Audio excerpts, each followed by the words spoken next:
最近这几天，很多人问我 A 股是不是要迎来春天了？你看，上证指数涨了，创业板反弹了，港股也在飙升，连那些以前整天唱衰中国股市的外媒，这会儿都在说中国经济底部好像稳了。问题来了， A 股这波到底是真的反转，还是又一次的狼来了？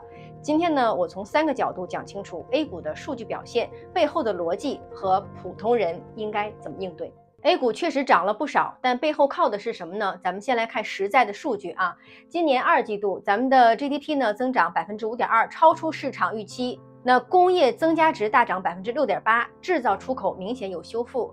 恒生指数呢年内涨了20%，带动了部分科技板块同步回暖。A 股从低点回升，上证回到了3500点附近，创业板也止跌反弹了。那这波反弹的信号是什么？我觉得是2个字。企稳。但是 A 股的春天真的来了吗？我们不能光看涨没涨，还得看涨得稳不稳。A 股是否真的回暖，得看3大信号。第一，就是这个成交量有没有持续放大，如果没有在日均1.2万亿人民币以上，那多半呢只是局部修复，不能说是全面反转。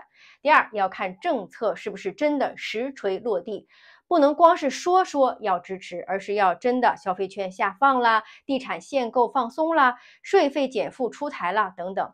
第3个就要看企业盈利有没有真的恢复，上市公司的盈利曲线如果止跌反弹才有估值基础，否则只是情绪先涨，业绩没有跟上。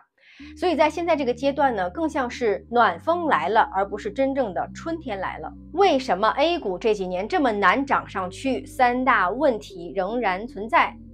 通胀低，房地产行业弱，制造业分化。通胀太低等于没人消费等于经济不热CPI 连续几个月都低于1%，看起来是物价稳了，其实呢是没人买东西了。第二点，房地产投资持续萎缩，土地卖不动了，房贷利率再降也没人买，地方财政压力巨大，影响了整个的信用体系。第三呢，就是制造业结构分化，出口订单是回来了，但都集中在大企业中小企业和基层呢就没起来，内需带不动股市，大家投资非常没有信心。现在不光是中国的股民全球投资者都在问，为什么港股在涨 A 股却涨但这么慢？答案在2个字资金。首先咱们来看外资和内资都是怎么想的。对于外资来说这个利差大美国那边利率高，中国利率低，外资呢不愿意过来。第二呢，就是这个信心问题啦。咱们的房地产、就业、居民消费3头都不振，不论是外国投资者还是中国投资者，大家不敢轻易进场。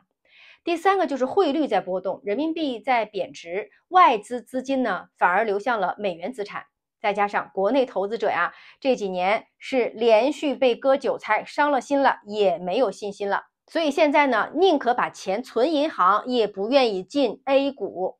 整体来看呢，外资呢还是在往美元的资产去走，美股、港股、黄金。在这里呢，曾经有朋友问我说，中概股如果要退市，会不会回归 A 股或港股？那这会不会带来机会？我想给大家泼一盆冷水了，这可不一定。一方面呢 ，A 股的流动性还撑不起那些那么大体量的回归的公司。另外一方面呢，有的公司回归是为了套现重估值，不一定对他们的股票是利好。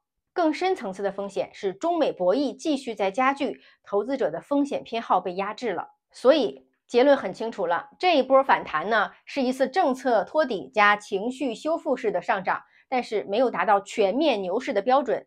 但普通人可以这么做，分你的几种情况。首先，如果你有一些闲钱不着急用，那你呢可以小仓位的布局红利类的 ETF 国企蓝筹。还有些人呢想做波段，你可以关注成交量放大和政策落地的节点信号。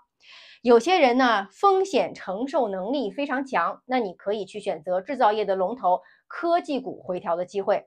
还有些人呢非常的低风险保守型的，那你就继续保持你的定投，或者是购买债券，或者是配置黄金 ETF， 或者少部分黄金实物金条等稳健的配置。A 股的春天呀，从来不是靠喊出来的，而是得靠成交量、政策和企业盈利走出来。所以大家别着急着追涨，也别盲目的看空。当你理解了资金会怎么走，信心怎么修复，周期怎么运行，才能够在这个市场当中少走弯路，多赚确定性。